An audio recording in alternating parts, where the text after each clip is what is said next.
Assalamualaikum warahmatullahi wabarakatuh. Perkenalkan, nama saya Putri Ramadhani dengan NIM 2506010096.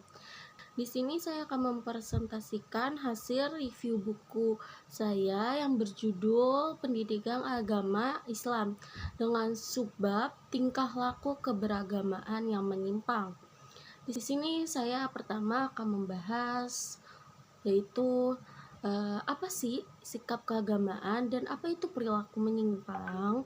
Sikap keagamaan ini merupakan perwujudan dari pengalaman dan penghayatan seseorang terhadap agama, dan agama menyangkut persoalan batin seseorang. Nah, karenanya persoalan sikap keagamaan pun tak dapat dipisahkan dari kadar ketaatan seseorang terhadap agamanya. Sedangkan perilaku menyimpang ialah perilaku yang tidak sesuai dengan norma dan nilai yang dianut oleh masyarakat atau kelompok. Perilaku menyimpang ini disebut nonkonformitas, sedangkan perilaku yang tak menyimpang disebut dengan konformitas, yaitu bentuk perilaku seseorang yang berusaha bertindak sesuai dengan norma dan nilai yang berlaku dalam masyarakat. Nah, yang kedua ini ada tingkah laku keberagamaan. Di sini tingkah laku keberagamaan adalah segala aktivitas manusia dalam kehidupan yang didasarkan atas nilai-nilai agama yang diyakininya. Itu tingkah laku keberagamaan tersebut merupakan perwujudan dari rasa dan jiwa keberagamaan dengan kesadaran serta pengalaman keberagamaan pada individu. Yang kedua ada tingkah laku keberagamaan yang penyebabnya ini terjadi bila sikap seseorang terhadap kepercayaan dan keyakinannya terhadap agama yang dianutnya mulai mengalami perubahan atau sudah mulai tidak percaya dengan ajaran agamanya. Yang ketiga ini saya akan membahas pengertian aliran klinik.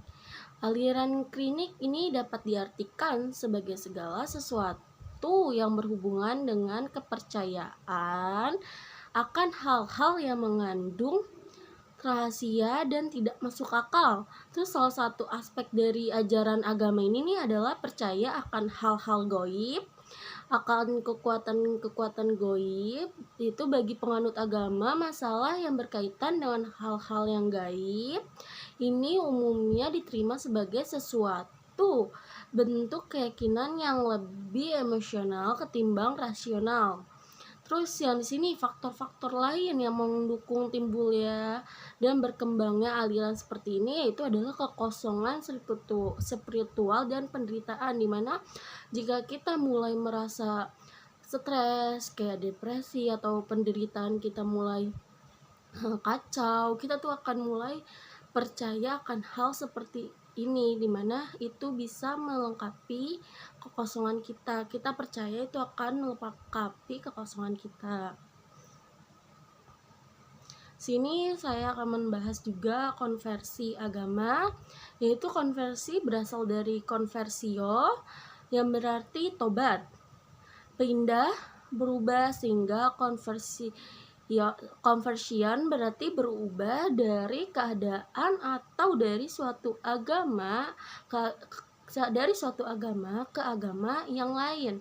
Terus sedangkan konversi agama adalah bagian dari bentuk tingkah laku keagamaan yang menyimpang akan senantiasanya muncul dalam setiap masyarakat ataupun latar belakang kepercayaannya.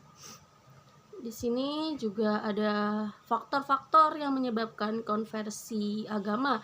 Yang pertama itu adanya pertentangan batin atau konflik jiwa dan ketegangan perasaan. Yang kedua ada pengaruh dari tradisi agama. Yang ketiga ada ajakan atau seruan atau sugesti. Yang keempat ada faktor-faktor emosi. Yang kelima ada kemauan. Menyebutkan salah satu konflik agama yang pernah terjadi di Indonesia, yaitu kerusuhan di Poso di Sulawesi Tengah, di mana secara umum kerusuhan ini terjadi secara horizontal yang melibatkan kelompok masyarakat setempat. Terlihat juga bahwa kerusuhan Poso ini melibatkan kaum Muslim sebagai pihak putih dan kelompok Kristiani sebagai pihak merah. Namun begitu tidak berarti bahwa secara otomatis agama ini merupakan faktor penyebab utamanya terjadi kerusuhan tersebut. Yaitu secara sosiologis agama ini bisa dijadikan sebagai alat solidaritas, namun tidak dapat dipungkiri juga agama juga dapat menjadi pemicu disintegrasi sosial. Juga konflik sosial ini adalah konflik perubahan sosial yang tidak terencana dan bersifat dadakan. Selain itu, perubahan yang terlalu mendadak ini akan memunculkan 3 kelompok yang saling bertentangan. Di antaranya itu mereka adalah kelompok konservatif yang berusaha sekuat tenaga untuk mempertahankan nilai-nilai atau norma yang lama. Yang kedua ini ada kelompok radikal yang menghendaki perubahan secara frontal. Dan yang ketiga ini ada kelompok moderat. Di sini juga ada terorisme dan agama, di mana kata terorisme ini sendiri ini berasal dari bahasa Prancis, yaitu leteriur, yang semula dipergunakan untuk menyebut tindakan pemerintah si revolusi Prancis yang menggunakan kekerasan secara brutal dan berlebihan dengan cara memenggal 40.000 orang yang dituduh melakukan kegiatan anti pemerintah. Terus juga di sini ada faktor-faktor yang mempengaruhi terjadinya terorisme, antara lain yaitu kekuasaan, nasionalisme, kemiskinan, kesenjangan, dan globalisasi. Terus juga ada non-demokrasi sama pelanggaran hak kemanusiaan. Ya, di sini juga saya akan membahas fatalisme dan kesehatan mental. Apa sih fatalisme itu? Fatalisme berasal dari kata dasar fatal, adalah sebuah sikap seseorang dalam menghadapi permasalahan atau hidup. Apabila paham seseorang dianggap sangat pasrah dalam segala hal, maka hal itulah yang disebut sebagai fatalisme. Kesimpulan sederhananya, paham fatalisme ini yaitu adalah pemikiran atau pengertian bahwa kita menyerahkan pada nasib dan tidak mungkin kita dapat mengubahnya sendiri gitu. Terus di sini juga saya akan membahas faktor-faktor yang mempengaruhi sikap keagamaan yang menyimpang. Yang di situ ada 2 faktor, yaitu faktor intern dan faktor ekstern. Di mana faktor intern ini terdiri dari 2 faktor, yaitu pertama kepribadian. Secara psikologis, tipe kepribadian tertentu akan mempengaruhi kehidupan jiwa seseorang. Nah, yang kedua ini ada faktor pembawaan, semacam kecenderungan urutan kelahiran mempengaruhi penyimpangan agama. Yang saya di sini juga akan membahas faktor eksternnya. Sini terdiri atas 4 faktor. Yang pertama faktor keluarga, kedua faktor lingkungan atau tempat tinggal, yang ketiga perubahan status, yang keempat ada kemiskinan. Oke, di sini sekian penyampaian saya yang dapat saya review. Di sini saya akan menyimpulkan bahwa perilaku menyimpang ialah perilaku yang tidak sesuai dengan ajaran agama.